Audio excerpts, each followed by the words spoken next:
go to the live stream. Uh-oh. Okay, looks like we're good. Nope, now I gotta start streaming. Oh.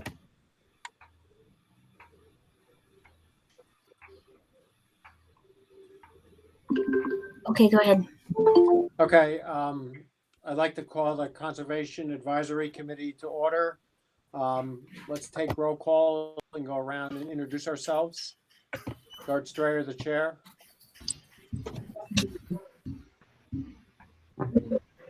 Amanda Matuzik. Jeannie Orr. Kathy Harder. Tina Lee. Ellen DeViro. Clark Henry. Laura Robertson. Great. Okay, I didn't see any minutes, so we don't really have any minutes to approve, Laura? No, we're working on them, and we'll have 2 sets of minutes for the next meeting. Okay, great. And as far as privilege of the floor, other than Joel, is there anybody else on the call? I didn't get anybody else because they have to contact me so I can give them the login, and I didn't get any interest from anybody else. Although it was late for the invitation, so next time I'm going to be like really upfront and forward about how to log on to the CAC. Okay, great. Okay, then why don't we go directly to the EAF 2020-4, 2538 River Road, which is on the Kelch property, average density special use permit. And we have a map of the proposed development in our packet, as well as a summary statement and the EAF. So at this point, I thought we could Joel could entertain questions from us if we had any questions. But Joel, do you just want to go over the changes since the Or last do time you want to did go walk through it, Joel? Yeah. Sorry, sir. I just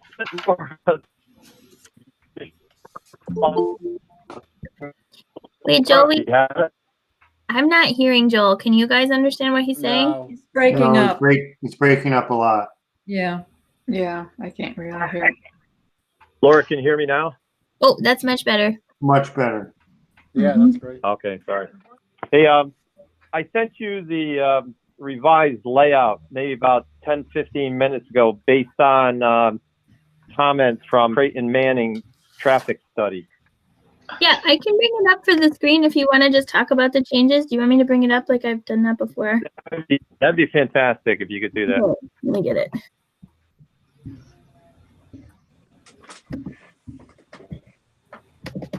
And I mean, just for the board's information while she's bringing that up, we took a draft traffic study and I sent it to Paul Sheldon, the county's engineer, and Joe Landry and Steve, I think it's Feeney. I think he's what's his position, Laura? he's the county planner. The planner, right? Okay, so we want to get a meeting between CME, Creighton Manning, Mark Nadolny, and them tomorrow, and then we can release the traffic study. But the traffic study is fantastic. I mean, it's kind of an eye opener. It gives like predicted changes in volume. You know, you'll see decreases on like Brittany and Menlo, and increases on Windsor, right? And it gives projected or percentage increases. So it's very informative.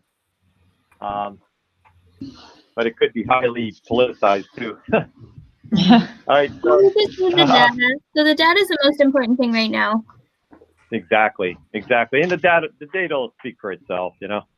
Okay, but here's what Creighton Manning came up with is that they wanted to have the crossing of the bike path, you know, at the entrance to Blatnick, because that's where people expect to like see a crossing, you know, and you kind of bring all the crossings together so traffic doesn't have to slow down multiple times. Okay, so what you can see is that coming down from Windsor, we put a 90-degree turn in as a traffic feature, and that avoids that also avoids the wetlands. All right. And then the multi-use path comes down the north side or the right side of Windsor. Then it crosses Kelts Farm Road, comes on the inside of the loop, and then it goes down River Road all the way towards Riverdale.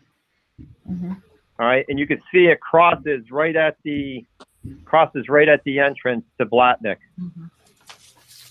And just one other issue from the traffic study, Laura, and that is on the north side of the loop or the right-hand side of the loop, we put that median in there so people coming down Kelts Farm Road can't take a left turn onto River, but we have to grade that hill down where the former Kelts Farm house was so that we could have the sight distance even for a right-hand turn. So what Creighton Manning says is that once you grade the hill down and you have the sight distance, then you can take a right or a left. Either one is acceptable. But we'll have to put a deed restriction on lot number 3 so that people don't, plant trees or any kind of obstruction in that sight distance. And that's kind of like the extent of the traffic issues. And also one other big change too is since we put the connection going up towards Windsor to the right, that gave us that extra area. Being a businessman, we tried to squeeze in another lot, but kind of got slapped down with that. But we actually put the stormwater retention pond there. So, it's kind of a nice location for the stormwater because it actually, what it will in fact do is increase the size of that wetlands, So it'll be a big green area there, heading up towards Windsor, on the left. And of course, Hey, Joe. we have all yeah, go ahead. Yeah, I have a question. You have a stormwater area on the other side of the street too. Are those connected, or are they two separate regions? Yeah, no, Darth, it's kind of this plan is kind of busy, but you'll see there's a culvert under the road that essentially connects the two wetlands, Oh, okay. Yeah, I see it. Yeah. Go ahead. Thanks. No, that's about the only difference, I mean, well, they are pretty major, the differences. I think from the last time you saw it, we had the road shooting straight up to Windsor going through the wetlands. And now, for traffic calming and to avoid the wetlands, we moved it to the right. We put that double 90 in, and we turned those two sets of townhouses sideways.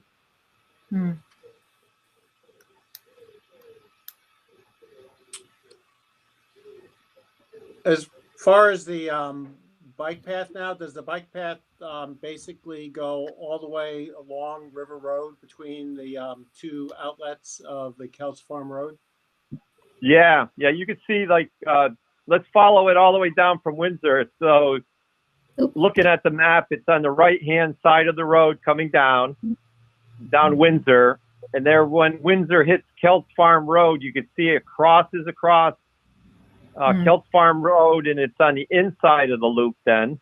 And then it goes down to River, and it goes north to south all the way along River. And you can see we cross the other side of Kelts Farm Loop over there on the left.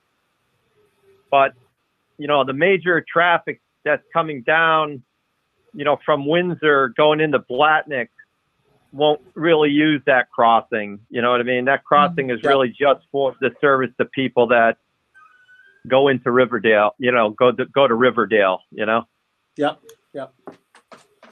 And now, some of those people that probably previously came across that existing diagonal road crossing, they probably could have come from like Windsor and gone down Briar Ridge, Chestnut, Riverdale and over, type deal, And now those same people will just come down Windsor straight into Blatnick. Mm. That's good. That's going to be nice because that really, I mean, especially with this quarantine now, is tons of people are out walking and biking. I mean, if any of you guys went over to the train station park, Mm.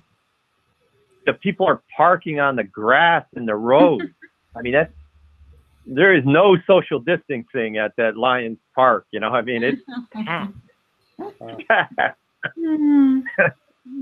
hard for somebody to stay 6 feet apart on the bike path there, Laura. Yeah, we've been encouraging people to try and use different parts of the bike path and wear masks. And I mean, it's kind of defeating the purpose of going outside, but there's, like you said, so many people. Like, if you can't keep 6 feet apart, you're supposed to have a mask. Yeah. Yeah, really. I know. But Can I ask that's a kinda question? it. Sure, go ahead. Have you considered connecting to Windsor Drive with just a multi-use path instead of the road? Like they did Oh, on for Laurie sure. Drive? Yeah, for sure. That's going to be, that's the planning board and the town board to decide. But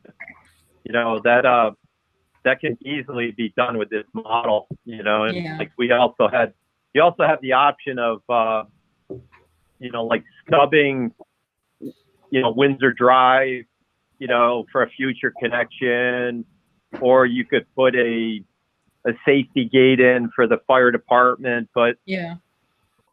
I'm kind of not buying the safety aspect of it though, because we got a right-hand turn, and if you're a fire truck and you got to, go around a right-hand turn, Yeah. like the fire trucks are coming from that station over on River up near, the animal hospital kind of, or the women's hospital, Mm. building. And they're going to go around the traffic circle, which is meant for speed, and go down Van Antwerp. They're not going to come down River and then take a right, a left, Yeah. a right. I mean, it's definitely not. And the traffic study will show that. It's actually Mhm. the people, Laura, that take that route currently. I think the traffic study only shows a gain of 1 minute and 20 seconds or something like that. Mhm. Well, I mean, So so we have comments from the fire department that state that there is an advantage to them to have that connection. And I mean, I think they understand more than we do, like how they need to get to people and what they need to do for calls. So, I mean, we can certainly have our opinion, but I think in the end we defer to the fire chief if he feels it. I don't know. I don't know. Before I would take that, verbatim, Laura, I'd take a stopwatch out and drive it myself. And all the people on Windsor are doing that already. They're going to show up at the meeting with their stopwatches and everything. And they're already, I've talked to Daniela Begali, and they're already timing all the different aspects of it. So they're gonna chew this traffic study up. They're gonna look at it with a fine tooth, comb, for sure. Well, And like you said, the data will speak for we itself. like that public input, but I'm just saying that there's things to look at, and then there's experts who are saving people's lives every day. So, I mean, you have to balance some things, of course. Yeah, but I think what the Windsor people are saying is, say there's a fire right there in Briar Ridge, okay? And currently the fire trucks would go on the circle, all right, down Van Antwerp and then down Windsor, which is a nice wide street, and over to Briar Ridge. Would it be faster now to come down River, to take a right, a left, a right, a left, with a fire truck? I don't know. I'd put a stopwatch to it myself. Yeah. Yeah, I think though it's hard to draw conclusions because, like during rush hour, I've seen River Road basically be a parking lot under certain conditions, particularly going up by the circle. So I mean, a emergency vehicle had to come down, times may vary. It's a very odd time. I know we're in this challenging time to actually understand what the traffic's actually going to be like. Mhm. Yeah, and Art, what they're doing with the traffic study is just kind of like Big Brother. Is they're using Google data, from people with Waze and iPhones, and they actually record of destinations and originations, and they're tracking where people are driving to and from.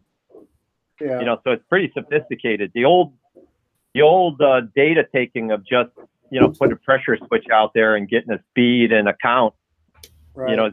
it kind of pales in comparison to origins and destinations and times, and Yeah, the one thing I would warn though is that I know that at Knowles, people are not allowed to have cell phones. So you have, the 2,200 people at Knowles that aren't carrying cell phones necessarily in their car when they drive and go to and from work. yeah, I don't know but I if think they sort of took that into consideration or not.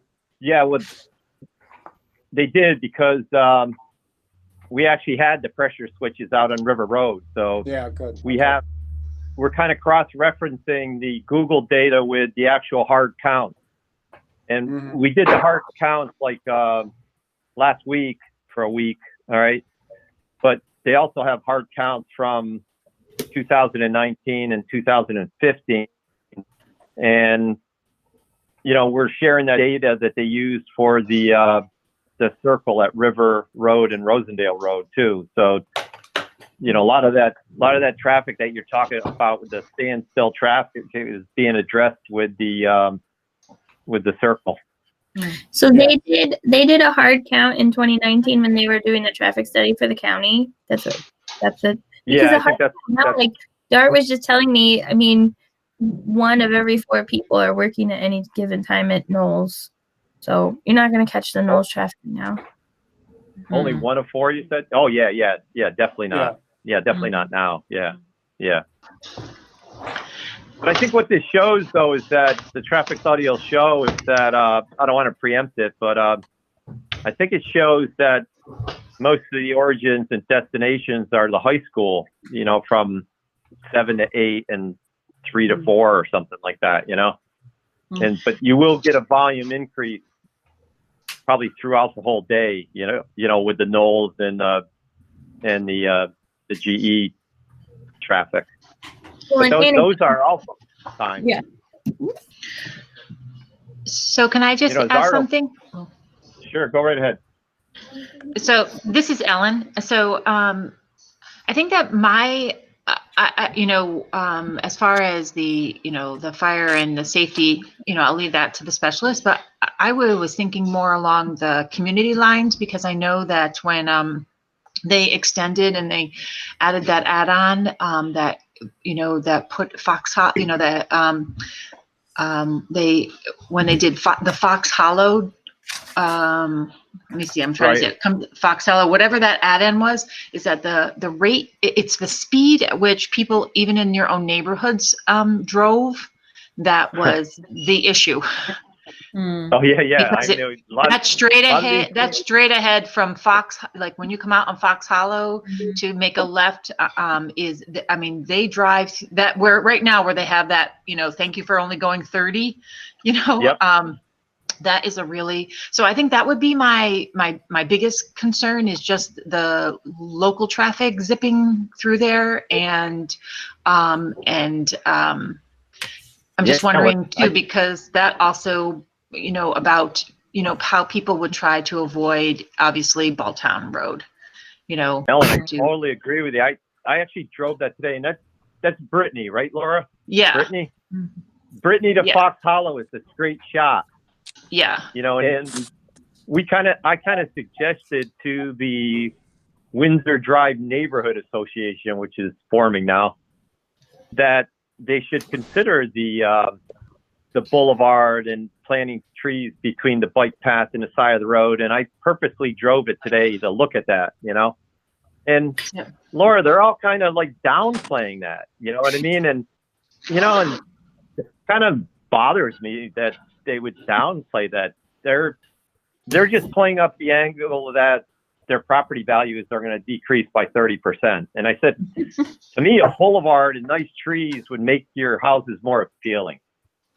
So this is my last thing. So I ride my bicycle a lot, and I use that bike path, and I ride my bike back in there to connect to the bike path. So I'm very happy that there'll be another way to get to Blatnick Park. And I'm very excited that that will come from this development. Whether whether or not it works with the community or not, will have to be decided by them. I would just want to make sure that I'm all for planting way more trees because of all the things that have already happened. And if you could make it look like I don't think you could make it look like Lexington, but anyways, that I guess that's my 2 cents. I'm very pleased that there'll be a walkway and that we're taking care of the wetlands. And then I think that the volume of traffic that goes through there is going to increase, and the speed at which people go through there will increase because they're going to use it as a cut through, especially yeah, so I think that's it. Yeah, and I'd like to just add, because I live off of Fox Hollow, and I also lived on St. Anne previously. And so when we were building our house on St. Anne, we were considering the traffic on Windsor, and the fact that a lot of people do not drive carefully on Windsor. And so I think that's why the neighbors on Windsor, they see every day how people kind of drive recklessly through the neighborhood. And so I can understand that there's a lot of anxiety in that, that would just increase or worsen. So I guess I had a question because last time when you spoke to us, when you were saying that there's, you may end up not cutting it through. As a developer, did you talk to us about the advantages to you for putting the road through? Like, is it easier for you to sell those properties if that cut through is there, or what are the advantages for you? I kind of, that's a good question. Probably hard to answer. My houses are going to be starting in the 400 range, and you're connecting to a street with like 600 to 800. So, but then you're also putting more traffic through my loop. So, I don't know. Hard to say. So I've had a lot of interest in my site, and there's some people that actually most of the people are downsizing. Okay. And they actually like the excitement of the bike path and the location, so it's hard to say. The bike path is a given. That's phenomenal. People love it. Connection, of course the people on Windsor are going to hate it. The rest of the town's going to love it. So what do you do? That's not up to me. We're just comparing this. If you don't make the connection, you guys probably, if you go farther down River Road, there's a little loop. I think it's called Parkville, right before Mario's there. And I mean, it's just a very isolated kind of pocket loop on River Road that has no connectivity to any other neighborhood. And yes, there's ups and downs, and everything has to be weighed, and nothing's decided on the connection yet. But there is a benefit to the people who live there to be able to get in their cars and drive to ShopRite without having to go all the way, or Co-op without having to go all the way around. Yeah. And, go ahead, Derek. I would like to, again, say I'd like to see the traffic study and go through it. Yeah. And that's like going to be one component in the whole process, I would think. Yeah. Because there's more than just, in my opinion, there's more than just traffic issues Mhm. here. Yeah, like it's traffic, connectivity of neighborhoods, it's connectivity of parks. It's something that was in the comprehensive plan, which is a little debatable. But I mean, it's definitely been in the comprehensive plan. And I mean, whether or not it's the right thing to do, we're still working it out. We really need the numbers. But I mean, Windsor Drive has a very large right of way. And it used to have lines painted on it because it was meant to connect. And there's a stub that's been paved for the Windsor Drive phase, whatever was the one that they just most recently completed. I mean, they made that stub. If you stand at the corner of Windsor and I think, what is it, Brittany? I always get it wrong. I mean, you can stand there, you can see the road going right to yeah. the river. It's there. And the planning board is very specific about making sure that stubs are paved so that when people buy houses on roads, they understand, they can see with their own eyes, oh, look, there's a stub there. Potentially that road's going to be connected in the future. And Like, Well, never made anybody Tina did her but it should put Tina did her people due diligence. Say what? Tina No, but- did her due diligence. She She did. said that they considered that, but she's the first person that I heard say that. All the other Windsor people said, oh, the real estate agent told them the town owned the property. It wasn't going through. And I'm going like, come on, people. It's a stub street. You know? yeah. Yeah, I mean, that doesn't mean that we don't need to look at the data. Of course, we need to look at the data, and doesn't mean that we, don't want to do what's best, but everything. But there is reasons to make the connection. There's reasons not to make the connection, and there's reasons to make the connection. So they're both out there. Yeah, and I also remember arguments that when they were putting the bike path in, a lot of people at the time were saying it was going to decrease their housing values and detract from the neighborhood. And I doubt any resident now would say that bike path is. No, there but an was one asset. guy that said that, Dart, believe it or not. There's I could Most give you his people- name actually too. I listened to every one of those. No, I comments. don't need his name. I don't need his name. I had a couple other questions on Sure. the development, if people are ready to move on.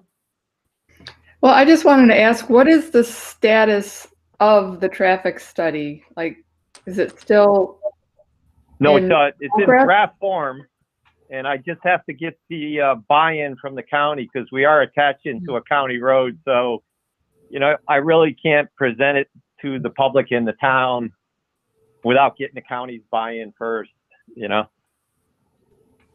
Yeah, okay, so this memorandum that came with our packet is just a plan for doing the traffic study, basically?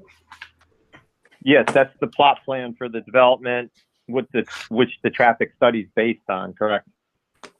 Well, there was a memorandum in the, Yes, Amanda, that is basically an outline of what data they would collect and what methods they would use. And then that's Mhm. just there so you can kind of understand, because there's been a lot of concern about doing a traffic study now. So the reason that I keep including that in the packet is to show that, like Joel said, we're not putting counters out now and making a traffic study about cars that are driving out there now. Like, they're looking, I mean, they put strips out, but it's comparing to what he just said, 2019, to the county study, 2015, and then they're using this, Google massive collected data from somewhere in the cloud. But anyway, it's just so you can kind of understand that where the traffic study is coming from, it's different than what we've seen a lot of times. But the planning board had some questions about the methodology of the traffic study. And Clerk and I reached out to the Capital District Transportation Committee, the CDTC, and they had some comments on that memorandum that you're looking at. And they are also willing to, just take a look at it with us when we get it. So, and we'll have a town designated engineer. So there'll be a lot of eyes on it, even though it's an unusual traffic study. Yeah, Laura, do you agree with getting Mark to present it on Monday so that gives all the parties involved plenty of time to digest it? Yeah, I mean, if you have it, the data, the more people look at the data and the earlier we get those questions out there, the more we can respond and figure it out. There's no That's perfect. reason not, if you have it, there's no reason not to show it to people at the planning board or when, as soon as you can get it. I know a lot of people We'll are get really, it. We'll get it to you tomorrow. I've been pushing these guys like crazy today, so we'll get it to you tomorrow and at the latest Friday. Joe, do you have a report that has the methodology and everything? Is that going to be included in the traffic report? Yeah, DART, the traffic study is pretty conclusive, or, Okay. it has all the study methods, it has all the data, has all the routes, the times. Okay, great. I was surprised. It's a very good report. Hey, Joel, this is Clark. I raised Clark. a question and I'm not sure that it really got answered, and I don't want to sidetrack us here. But to Dart's point about people going to Knowles not carrying a cell phone, does the traffic study kind of correlate their approach of what destination you're heading to like a percentage of drivers you're capturing using that approach? Like, are they saying that they're capturing 90% of the drivers that you would capture if you had a pressure strip that drivers were triggering? I think what it'll show, Clark, is that, say, on Windsor Drive, at a peak time, there's 785 cars, per hour, or, say 785 cars, okay? Right, And but like- isn't that really 785 cars with a cell phone, is my point. Yes. Yeah. But then again, we correlate it to, well, my point is that the major traffic is not Knowles or GE. It's high school. It's high school. So I guess and again, I don't want to sidetrack us, but I guess Yeah, do they have a statistic that says 90% of the people going to the high school have a cell phone, or 99% or something? Do they have a feel for what percentage of drivers they're capturing with this approach? No, they don't have that, but I can tell you that 99.9% of kids in the high school have cell phones. Yeah. Okay. 9 in the middle school and 85% in Yeah. in primary in this year. I think 9-year-old kids with iPhones now. Well, Crazy. you could always benchmark that with students to see where the students live and see how many students are allowed to park at the high school. I mean, Yeah. Yeah. I mean, that. I had 3 kids go to high school, and I know the routine, and I did it for 4 years, or 12 years I did it, actually. Well, Yeah, I guess. I pass through the Windsor Van Antwerp corridor every morning, and if I'm running late and I have to deal with the high school traffic through there, it does get backed up. But No doubt. I personally can't imagine anybody coming down Van Antwerp and turning down Windsor to get to GE or Knowles when you can just go straight down Van Antwerp and go around the circle and be there in seconds, because that's never Bingo. backed up. You'll see that in the report too, Dart. Yeah. Hey, It shows 2 major paths, and it makes predictions on what drivers will take the connection, Yeah. And so you'll see it all in the report. It's really Yeah. No, pretty exclusive. I'll wait for the report. But it is going to show that during those peak time periods, Laura, though, that there's like a 25 to 30% volume increase on Windsor. So, people will be upset with 25 to 30% increase. But, people obviously will be upset about the volume, but most people are seeking the safety, the speed, Right. and whatever we do with this connection and traffic calming in, our portion doesn't have anything to do with that straight away from Brittany to Fox Hollow, so. I was going to Hey, Joel. raise that too, Joel, because I just think as part of the overall planning process for this, that's a really important factor. That it sounds like people are saying that everyone goes too fast now on Windsor. So they're obviously going to be even more concerned if you're going to put more traffic on there that goes faster. So perhaps there's a way to slow people down on Windsor. Yeah. Yeah. More traffic will slow the people down. More Yeah. traffic will slow you down. It's just Well, good It's input. not going to be bumper to bumper. The planning board has said that before, And I know we did cause quite a stir with the boulevard. It's, you know, we did, I did more research on boulevards, and you definitely have to implement them carefully.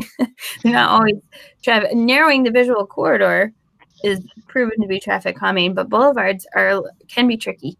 So, you would definitely Don't give up on it, Laura. Don't give up on it. You definitely need a design engineer to look at that. But I mean, I think the planning board has already said at our public hearing, the first public hearing, it was very clear that, you know, there's kind of two issues here. One is an existing speeding problem based on just the width of that right of way, probably, and just, I mean, speed limits. I've heard, I've gone to planning board trainings, or just planning trainings before on speeding. It's very interesting. Everybody wants a stop sign, but they're very controversial. And generally speaking, from an engineering standpoint, they don't slow traffic down. They, you know, they say that speed limits aren't necessarily set for safety. They're what a driver can go under, you know, certain conditions. It's like an average speed. So when people are driving down Windsor Road, it's wide open, and they have a general, just generally, if you're not paying attention to what you're doing and there aren't visual obstructions in front of you, You're going 40. you gotta slow down. Well, You actually have to think to myself, even "Whoa, 30 I'm going too fast. I gotta slow down." yeah, even 30 miles an hour, which is the legal speed limit for roads, is fast to a pedestrian Yeah. walking down the side of the It road. is. Yeah. It's very fast. It's a perception process. Laura, have you looked at your traffic count yet? No, we actually were talking about that at the highway meeting this morning. But anyway, I got a little off track, but I did want to say that we've identified, you know, the concerns about the Kelts farm from the neighbors, plus the existing issue, which is like the existing issue is something that we're looking at complete streets and brainstorming ideas about things that could potentially help. And that's separate and apart from what's going on with the Kelts farm. You know, if the Kelts farm does make that connection, it would obviously become more immediate that you would want to try and do traffic calming, because if it's showing an increase in cars, you know, you're going to have to mitigate whatever you're doing. But yeah, we did. And like to Clark's point, there is definitely an issue there. And, you know, the town is looking at separate and apart from the Kelts farm thing. But we did talk about the traffic counter. It's a traffic counter, but it shows the speed that you're going on Windsor. This morning, we can get that data. But again, that data is based on unusual conditions. So we have to take anything that we have with that sign with a grain of salt. But the average speed is going to be the important thing. So yeah, so we can take a look at it for that, for sure. It does have that. I skewed the results today. I was going 33, and I thought I was crawling. Yeah. Somebody had a question? Yeah, Tina has, this is Tina. My question is, so you're doing this data count right now since the shutdown. So yeah, did we talk about that? Like, are there adjustments to make given that this is not the normal driving behavior? I also feel like there's no school kids. I don't know. I'm not sure that these are normal driving conditions that we're looking at right now. Yeah, but Tina, again, we're using the Google data, the empirical data, you know, and comparing the two. And we only took traffic counts on River. The traffic count that we're talking about is the town bought a counter, and it's on Windsor right now. Yeah, so that's my question, because I've seen that. Is that the one that has a sign that says, "Oh, thank you for if you're driving if you're driving 30, it'll say thank you for driving 30." Is that the one, Laura, right, at Fox Hollow? So, yeah. So that's a new counter, right? It's mobile. Yeah, the town owns that. Yeah, we put it in places where we get speeding complaints, because it is a temporary traffic. It is actually traffic calming as well. It's something unusual for people who are used to driving up and down the corridor. It catches their eye, and you go, "Oh, whoa! I need to slow down." I think generally speaking, you can't leave them there forever. You have to bring them around, which is why they're mobile. because people sort of get used to everything when they're driving. But yeah, that is, like Joel said, potentially just getting maybe just speeds, because count doesn't make a lot of sense right now. And the traffic study, Tina, isn't relying on counts for right now. It's using all kinds of different data and historical data. Okay, so overall, I mean, we have an overall concern, not just for this development, but an overall concern about speeding through the neighborhood, because like I actually, I run, and a lot of times we've had situations where we've seen drivers like almost hit the runners. And then when I made a comment to the people, then they said, my kids are at the bus stops, and people will drive through the stop signs, right in front of kids waiting for bus stops. I feel like we have this general, and maybe that's adding, you maybe already know this is just adding to, other information that you have. But I do feel like, our neighborhood is a neighborhood that has, some careless drivers. I don't know if, with the COVID situation, I feel like people are more careful now, just generally more careful, Yeah. I don't know if you've seen Tina, that. this is Joel again. Just to highlight what you said earlier too, is that a lot of the people that are complaining about the speed, they get in their cars and they speed. The neighborhood people, they're guilty too. Yeah. We all need to take that defensive driving class to reduce our insurance rates, because that has you thinking about, driving slower when you see kids and pedestrians on the road. Anyway, it's made me slow down anyway. So it's hard, like, I mean, I feel like you guys, you see it on the Conservation Advisory Council, but any neighborhood feels like they have a traffic issue. I mean, I think you'd be very hard pressed to go to any neighborhood in Niskuna and not hear someone say cars drive too fast down my street.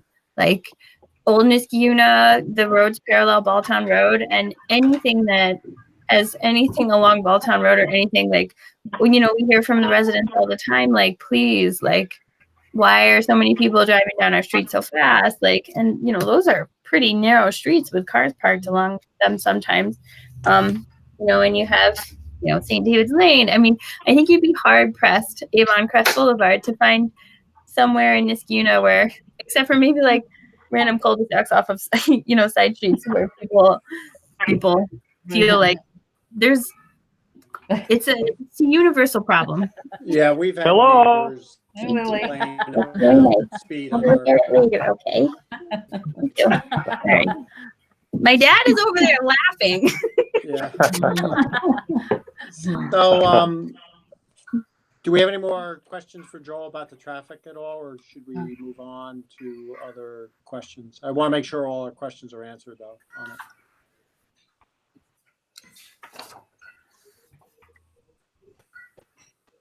Okay, we can go back to it. I had a question on the wetland mitigation. You're going to move some wetlands back and forth. Could you just sort of I have the map up, if you could sort of describe exactly what you're going to do? No, Dart, we don't have to do that any longer. With this new configuration, we bypass the wetlands. We don't touch any wetlands. Oh, so you're not going to change any of the wetlands?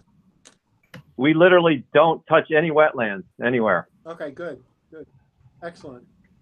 And we don't touch the self-imposed 25-foot Niskuna buffer either. Good. And as far as the storm water management area, is that separate? Is that separate from the wetlands, or is that going to be incorporated into the wetland? Could you say it again? Can you guys mute yourself? Whoever's making that noise in the background, can you please mute yourself? That's my wife's phone. Sorry. Oh, Joel, mute yourself. No. I can't mute my wife. I've been married 42 years to her. I can't, and I tried to mute her, Remember, you're being recorded. Yeah, oh, geez. The stormwater retention area, how is that going to be incorporated into the wetlands, or is that separate from the wetlands? Is that a separate area? Dart, it's separate, but in fact, what it becomes is it becomes a wetlands over time. Like if you look at any retention basin, if the town doesn't mow it, and it becomes a wetland. Yeah. So So, it'll probably be wild after a few years. You know what I mean? They won't mow it. right.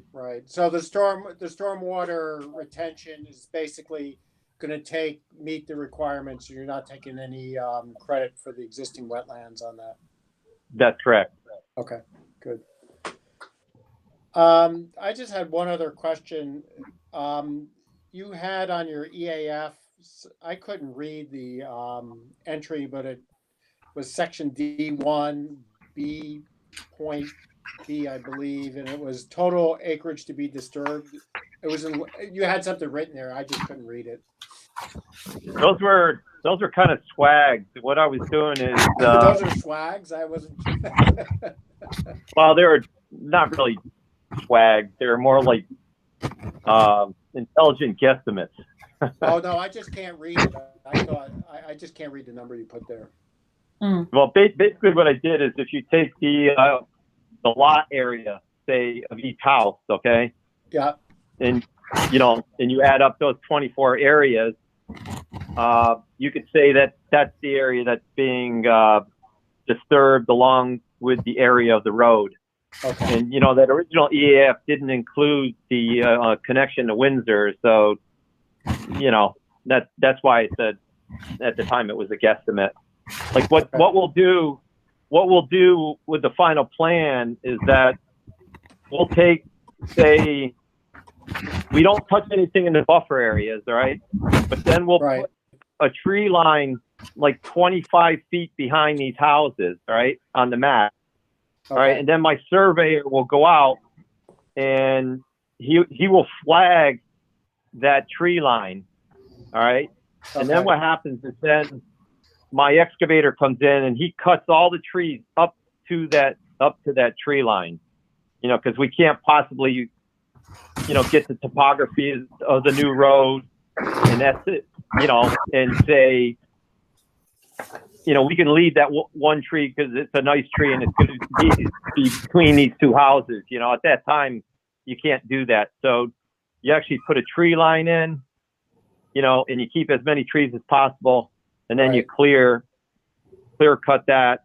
And of course, around the wetlands, what we'll do is when we mulch the trees, we mulch the stumps. There'll be dirt, material in with the chip.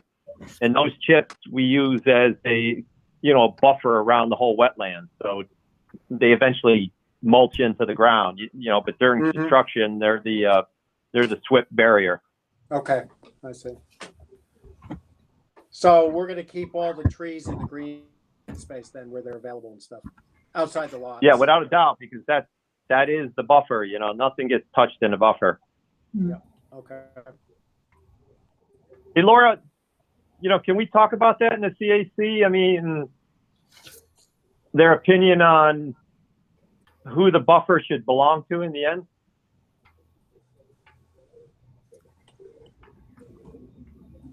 I can't hear you, Laura. I'm muted. Sorry. No, sorry. Yeah, we can always talk about that. Can you tee it up? I think when Joel, I don't think you were there, but when the Economic Development Committee was talking, we talked about the buffer. And Dart, I think you were still there when we were talking about the buffer. Yeah. Typically, we definitely don't want to take them when it's like a carry court kind of thing where we're mowing lawn around people's houses and stuff. Like that really needs to be a homeowners association. But we have taken them like for Fieldstone Estate when we put the trails through the forest. Like we have taken them around Hummingbird Manor. I mean, we do have a variety of chunks of forest that the town has taken over.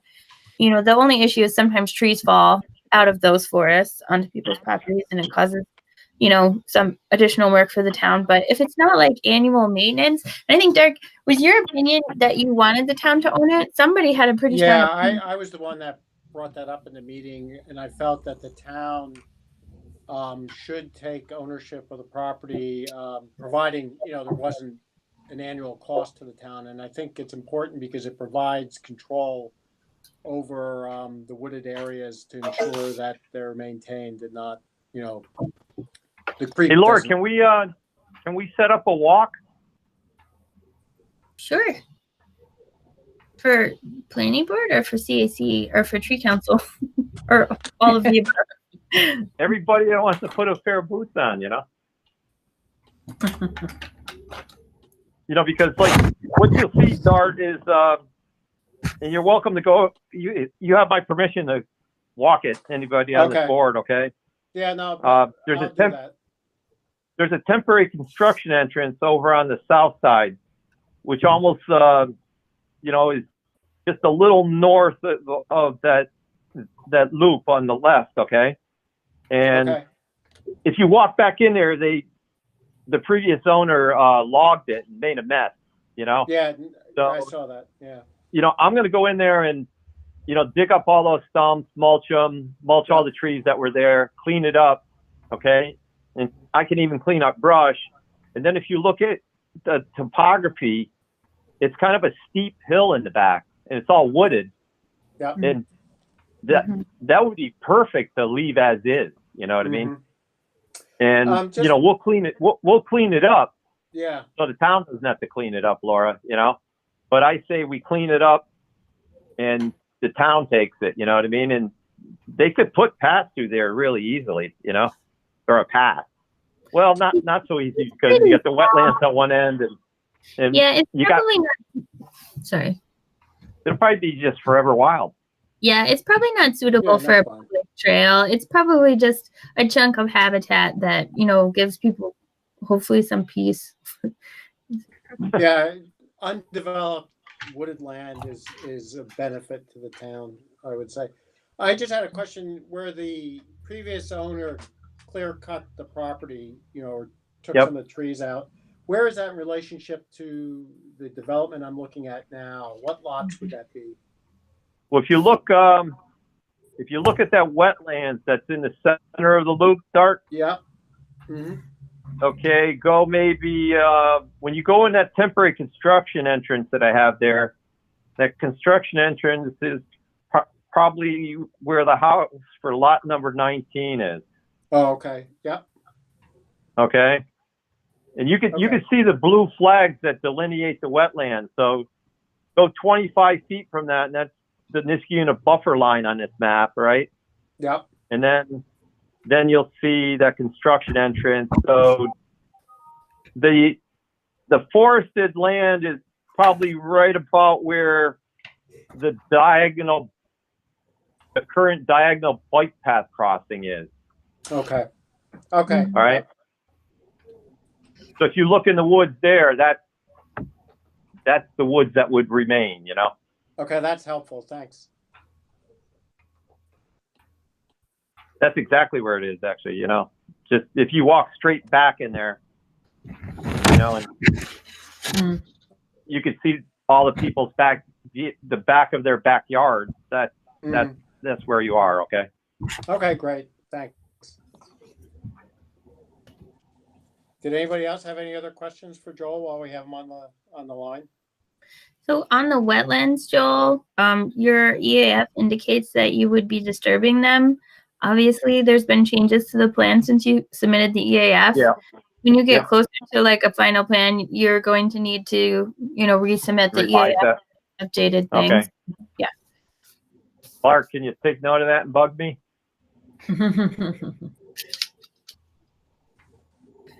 Sure, I've got it. I see him dutifully making notes there. He's going to come after me,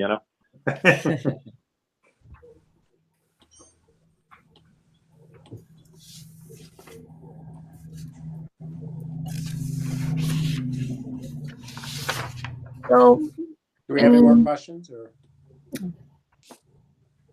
is there I thought we're- anything, I would say, anything that we would want to see changed on the plan, or is a big concern that we would want to address for the next meeting, except obviously we're awaiting the traffic study, and that makes a big difference on what our recommendations are, for environmental impacts. But as far as wetlands go, the wetland impact has been reduced substantially. Let me just pull up our questions really quick so that we can be thinking about them. Well, there is no wetlands impact now, so I know. none whatsoever. That's better. And I think putting the stormwater retention ponds nearby, I do have to say, there's a few kind of long lost stormwater detention ponds in the town, but generally speaking, they are mowed, even if it's irregularly. And so they do have to be dredged occasionally so that they maintain their function. So there would probably be some distinction between the stormwater ponds and the wetlands. But I mean, we can make it as natural as possible. Hey, Laura, would that require a fence around that stormwater pond? Like, I mean, so Rich Pollock was the big proponent of the fences. Josh and Matt are still, I think, trying to decide where they're going to land because, I mean, obviously you can drive around. Some towns require fences and some don't. Rich was very strong about fences. I don't know. Typically, it would have been. That just makes them so hard to maintain, Laura, you know? Yeah, I mean, it does. Like, I think there's concern sometimes, just with safety when they are detention basins and they have, an inlet and an outlet that has some ability to have, suction to it or whatever. But especially when they're retention basins and they don't necessarily hold standing water all year round, I think the town, may move away from full fencing. Laura, 30 years ago when I first moved here, I used to dam up the outlet on the Berkeley Ave retention pond so my kids could skate on it in the winter, and they didn't fence it until one of the neighbors moved in maybe 10 years ago, and she said, "Ooh, there's 6 inches of water in it." You know what I mean? Come on. And her son's a Niskayuna cop now. Okay. From an aesthetic standpoint, the fence drives me crazy. It should be Yeah, but I mean, it's a balance of safety and whatever. But it does make it harder to maintain too. I mean, it's harder to make the property and the inside and the outside of the detention basin look nice with a chain link fence around it. So I mean, like Dart said, it doesn't look natural now. Yeah, of course, this is me. It's a balance. So if we're just looking quickly, the impact on land.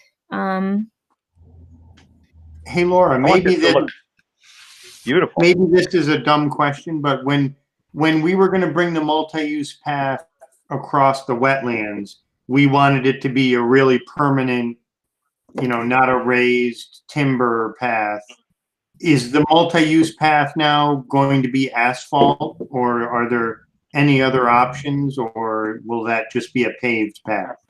A hard surface. Joe, you can answer that, but it's probably just going to have. It'll be paved. It'll be paved to match the Windsor path. Yeah, it'll have a like a sub base similar to road and paved. Mark, if you see it, it's paved, and we have a little green area between the path and the road curb. Right. Hey, Joe, I just have one other question, which I didn't think I had, but now I have it looking at it. If Windsor Drive is not brought through the property, does that reconfigure your houses at all? Because basically you're going to lose at least 2 lots. No, I was thinking of cul-de-sac wouldn't be practical there, for 2 lots, but So I don't know. The compromise. I think we could stub it for a future, Stub it. Yeah. That would be the compromise. Or build it and then not allow the traffic to go through and just have it be.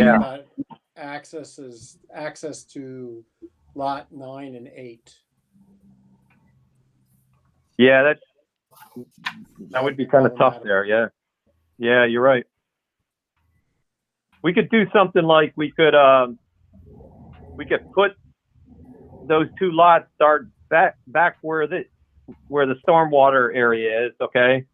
And then we could put the stormwater area up to the west there, But then that would preclude any kind of future, connection if some other board wanted to push it through someday, Yep. Okay. It's like right now that that piece on the other side of our development, that's owned by the town of Niskayuna. That's not a stormwater pond, a retention pond, but essentially it is. Yeah. In practicality, you know, it's a retention area, you know. You talking about this right in here? Yeah. Circle it Okay. again, Laura? Yeah. This guy right Yeah. here. Oh, Yep, why that right. Yep.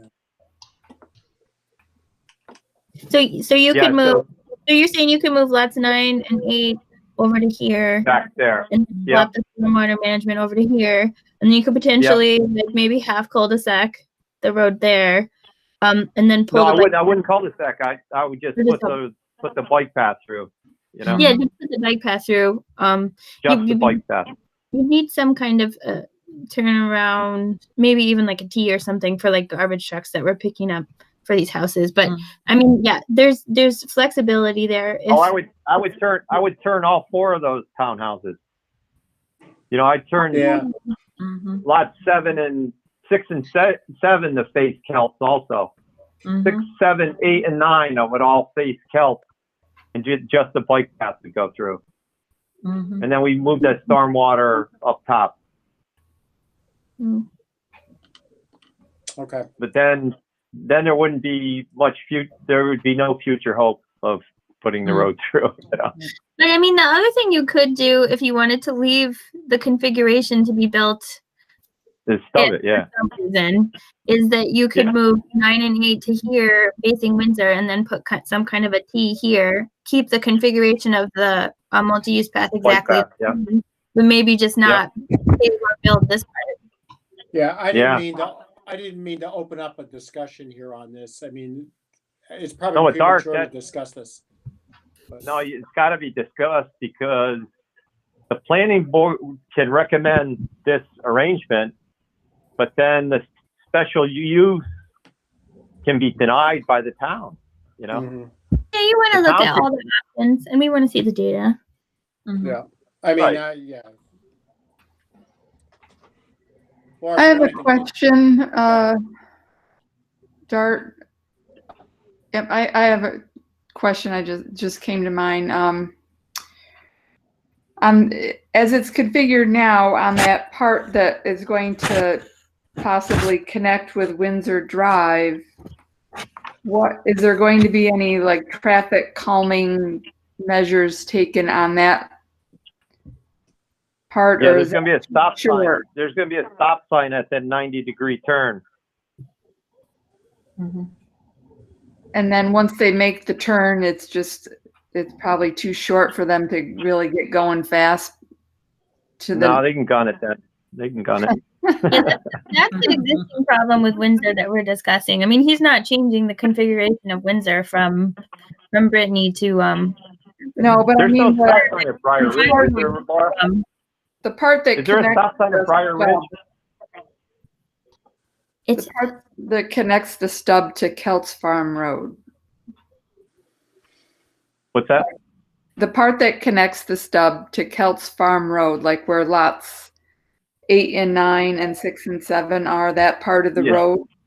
Yeah. Will there be, is there anything that's going to be traffic calming on that part right in there? We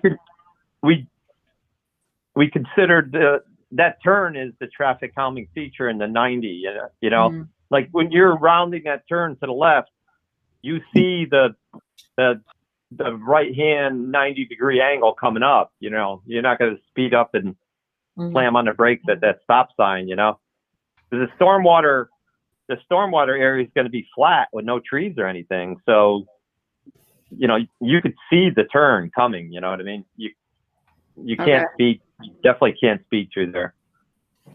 Laura, my question is, there's no stop sign coming down Briar Ridge, taking a left-hand turn up Windsor, is there?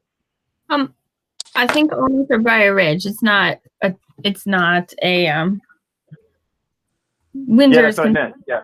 Yeah. So there isn't a stop on Windsor. There's no stop on Windsor from Briar Ridge all the way to Van Antwerp. Van Antwerp's the first stop. Right. So we're gonna add a stop at this 90, okay? And there should be a stop from Briar Ridge turning up to the left on Windsor too, if there isn't one currently, you know? Yeah, I mean, the town can certainly look at adding the stop signs. Even though they're not considered by engineers to be traffic calming, there are occasions when they do work. But you really have to be careful about installing them when they're not warranted, because they can create a situation where when there's a long succession of them and they're not really warranted, drivers stopping. Yep. And then pedestrians have a false, I mean, it's not a false sense of security, but it can create a situation that isn't great where people expect cars to stop. And if it's not really warranted and they don't typically stop there, you know, it's heavy enforcement and, you know, sometimes a safety issue. So you just have to really be careful and look at them. I'm not saying that they wouldn't work. Maybe they would, because occasionally they do. But it may make more sense to put one on like Menlo or what's like St. Anne or one of the ones that's sort of in the middle there. Yep. Yep.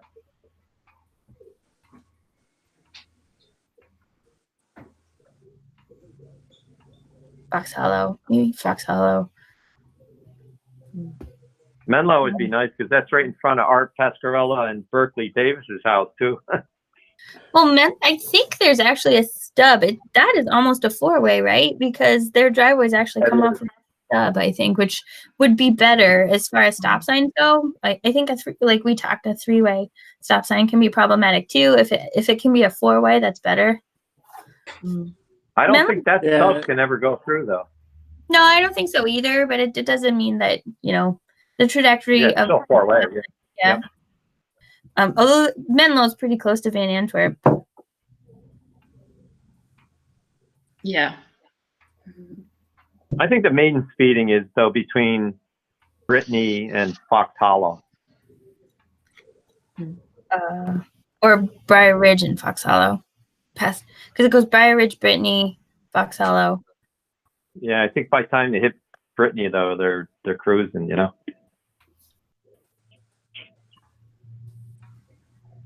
Agreed. So Laura, do you want to continue with your questions or? Oh, no, I just wanted to make sure that he knew he needed to update the EAF. Okay, all right. Will do. Do we have any other questions for Joel or? I'm good. Nope, I'm good. Thanks everyone. I'll drop off, okay? All right, thanks, Joel. Thank you. Bye-bye. Joel.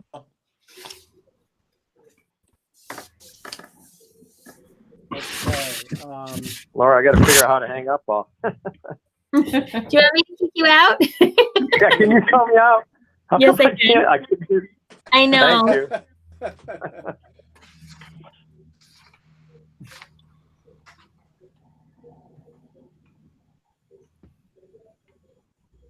I still You see know him that. on the screen. He's, Oh, Yeah. that's his phone. I can remove both of them. Here you go. Okay. oh, Because he was connected in two ways. I think he was mostly using his phone though. oh, okay. Okay, he's all set. Okay. Do we have any further discussion, or should we move on to discussion items? So no, I just wanted to quickly summarize. We'll get the traffic study and potentially have all that new data next time and maybe a more confirmed configuration. But if you guys, we don't actually do, I was just looking at the long form part 2 of the EAF. We don't do it as much. It's a little more complicated than the short form CAF. So maybe I'll just email it to you guys and maybe just kind of go through it in your mind. You know, it's similar questions, impacts on land, impacts on geological features, impacts on surface water, groundwater, flooding, impacts on air, impacts on plants and animals. I mean, that's what we really want to look at. So can I ask a quick question? Oh, sure. So is that considered, are those, because it says that it's in 5 miles of, you know, of the river. So do we have to be concerned with runoff from, you know, like pesticides and that stuff for the river, or like, I guess that's my only question, because now it's a whole lot, there's a whole lot more. I mean, there was never, you know, pesticides used, or is that just a moot point? No, it's It's not. Unfortunately, like when we're regulating what goes to the Mohawk River, like people putting pesticides on their lawn is kind of an exempt activity. But I don't know if you remember when we looked at this very early on, it's an average density development. So there is in your packet what that plan could look like for a full subdivision. And I think one of the benefits that we noted for it being an average density development is that the yards would be smaller. So the potential pesticide application on the yards, if people so choose to do so, would be smaller. And that's an advantage of the average density development. All right. So my last question is then because of all the concrete, does it up the wetlands then with all the paved concrete, the asphalt there, or is that not a?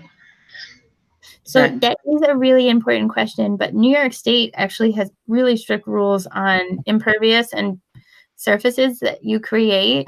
So he has to literally measure every square foot of asphalt that he puts down.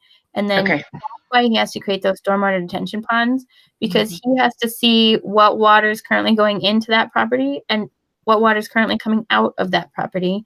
And he can't make water coming out of that property worse than the existing conditions. And he sometimes tries to make it better by storing the water in those stormwater detention ponds. So it's still relevant, but New York State actually supersedes kind of that question and requires, and the town is MS4, and requires that he's going to be mitigating all of the impervious surfaces that he's creating. Okay, and I just have one last thing. So I don't know that much about those. I mean, I'm while we're talking about this, I had the thing open to check all the stormwater areas and all the all the developments on my phone and stuff. So I guess my last question is that how much of that storm water is standing water, like for mosquitoes and that sort of thing, I guess. So that's actually what I was getting at with the fencing when we were talking about the fencing. I'm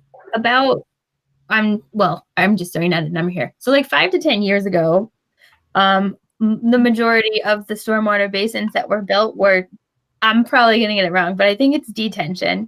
And we'll just go with Laura's language here. That meant that it would keep the water, for the entire year.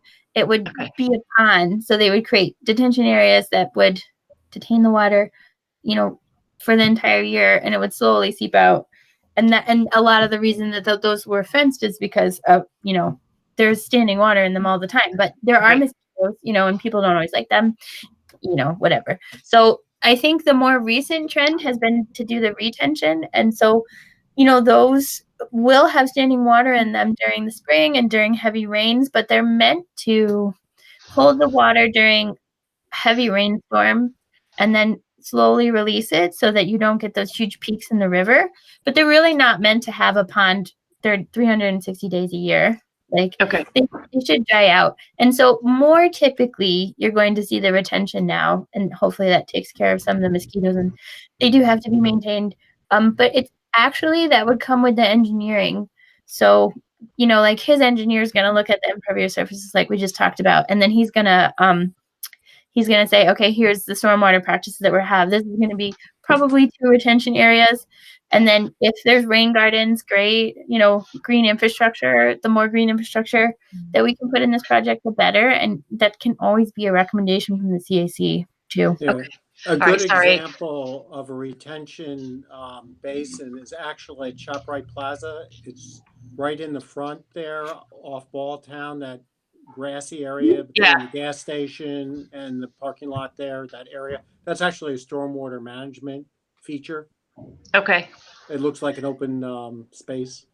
Yeah, because I know the one that's on, I think it's on Windsor on the left-hand side as you drive down that one. Yeah, it's an actual pond, and I mean, there's a lot of frogs there and stuff, but it's always, I was always wondering why it's such a new development, why there was so much standing water.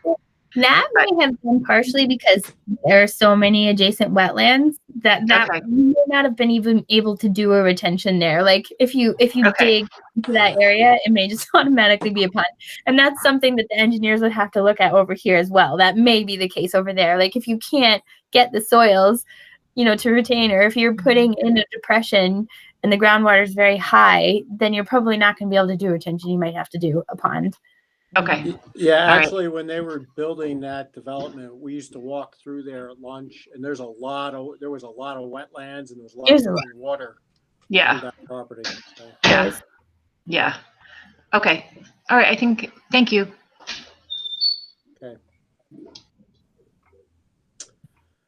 okay. So those are really um, good questions, and I definitely think we should incorporate, obviously, some of the in our recommendations when we're looking at it. Oh, yeah, no, I agree. Okay. Do we have reports? Crescent Avenue, Laura, did you want to talk about that at all? Or? Clark, do you want to talk about that one? I can quickly, sure. Not a whole lot has changed. Between Frank Herba and Gail, they've been looking a lot at possibly adding parking along Crescent Road for people that are shopping at the co-op and some of those other stores in general. So we're kind of encouraging them to kind of break that out as almost a separate project and not complicate Gail's potential move to 2220 Crescent. So that's really the latest development, is that Frank is producing some sketches showing parking off of Crescent, kind of right in front of 2220 Crescent, where Gail is proposing to move her business to. Other than that, her real outstanding item was to kind of wrap up the engineering work, and Frank has done that with some stormwater, he called it a detention pond, and some handicap access ramping to the building. So she's pretty close to bringing that to the planning board for final approval. Probably at the next meeting, I would guess. Thanks, Clark. Mm-hmm. If the diagonal parking or some of the parking proposals is separated from the project, Laura, will we see that at all for the impact, or will that just go through the planning board? But we would probably see that the current idea right now is for the town to hire their own engineer to look at Crescent, Clifton Park, that alleyway, potential parking on Crescent, and then treatments for Via Del Mar, and then potentially even looking at Via Del Mar as it connects into Almeria and Clifton Park. So just like a general overall study plan for anything that the town would want to do on that.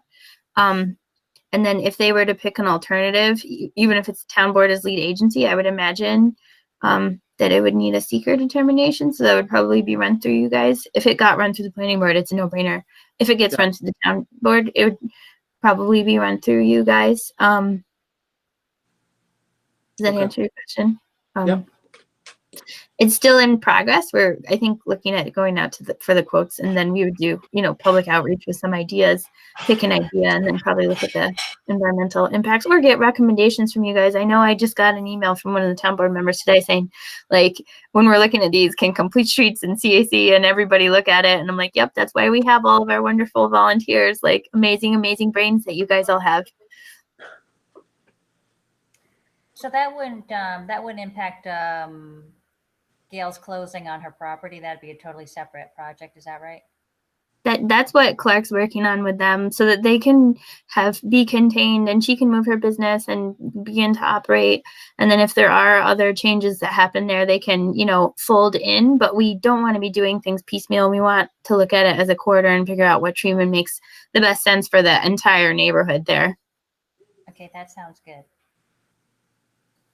Okay. Shall we move on? Okay, the CCA, do we have an update on that? Yeah, so I just real quick got an email from Mega. This is not unexpected, but a lot of the towns that have started the CCA process that are enrolled currently with Niskuna have had staff reductions, have had, personnel reassigned because of the COVID crisis. So Mega was originally going to look at securing quotes for engineering and CCA, I think this summer, but I think the timeline slowed down. I think they're looking at fall potentially, when people have maybe gotten back into the workforce and, maybe we're working, 100% or somewhere near 100%, and businesses and municipalities can handle it more again. So they did put a pause on it, and they did say that they can do more outreach and education. So if there's things that we can think about that they can do, they are still supporting us, still wanting to get the word out, still wanting to have the questions with the public. Just putting a pause on the next step until people maybe aren't so overwhelmed with everything else. They don't necessarily have the bandwidth to be figuring out CCA right now. So just give them a little bit of time, give the municipalities a little time to get their personnel back, and then start up again. Great. And I'll keep you guys in the loop. And if you do have ideas about education, like, I still think we never got around to it, probably my fault, but talking to people about those predatory companies that were sending out letters to try and get people, to join them and get locked into something before the CCA is enacted. Like, just educating people even on those kind of practices now, never a bad thing. Yeah. Okay, do we have anything else we'd like to discuss, or?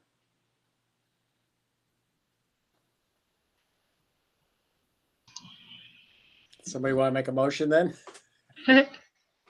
I'll make a motion to adjourn. So, No, Claire, can you I had a question. I think Yes. Dart kind of brought the meeting to order. Would we normally have somebody second that? No, he does bring it to order. Yeah, okay. Yep. But when I was doing my training, they were saying that things that are normally consensus should just have that vote. And I did see Jill Connell join the call, like, not very long after the meeting started. She was quiet, but I'm sure she's listening. Which is no worries. But Claire, can you just do a roll call for adjournment, just so that, like, we just have everybody on there and then we can adjourn? Yeah. Oh, sure. I'll just run down the names that I have then. Ellen? So this is to adjourn or a roll Adjournment, call? Yeah. No, for adjournment. Okay. Ellen? Here. Yes. Yeah. You Catherine? approval to adjourn. Sorry. Okay. Catherine? Yes. Tina? yes. Amanda? Yes. Dart? Yes. And Ellen, I got you right, Ellen? Yes. Yeah. Yep. Okay. And Jean. Jill. Jeannie. And We need Jean. Jeannie. Jean. Yep, Jean. yes, Okay. And Jill, you missed Jill. Jill. and Jill. And Joe. Yes. Okay. So that's just a legal recommendation so that you're sort of closing the call and everybody is there. Yeah, no, that makes sense. Laura, I do have like a question just off topic a little bit. I've been running on Knott Street and I'm seeing a lot more trash on the roadways and on like the ShopRite side. There's all kinds of like awful things like masks and things like that. Are they responsible for cleaning that up, or is the town? It depends. I think you're talking about it being in the right of way. Along the bike path, like on the side of ShopRite. I've actually seen a little bit of that too. I've seen a couple of gloves and stuff like that there. I can reach out to the building inspectors to just take a look and make sure all the dumpsters are closed and see if they can see what's going on over there. But sometimes if it's in the right of way and we can't really assign, if we can't really figure out where it's coming from, like the town, I'll have them take a look. Yeah, I've just been noticing it more. I think just because people are out walking a lot more, that there's trash in various places in the town that I didn't really see before. Yeah, I'll have them take a look at it. I pick up trash all the time, but I think there's a lot of trash that goes flying around when trash and recycling is being picked up. And, you know, there's a lot of stuff flying out. So, but I also have noticed more gloves and stuff. I can't believe it. Yeah, masks and things like that. Yeah. A little concerning. I'll send the guys over in the morning. Okay, so we had the motion for adjournment, so I think we're okay adjourning, right? Everybody? Yep. Great. All right, well, thanks. All Thank right, Great. thank you. you. Bye. Hey, Laura, can I ask you a question? Yep, I'm just gonna stop streaming and stop recording. Hold on. I'm gonna ring off. Okay. That's okay. Yep. Bye.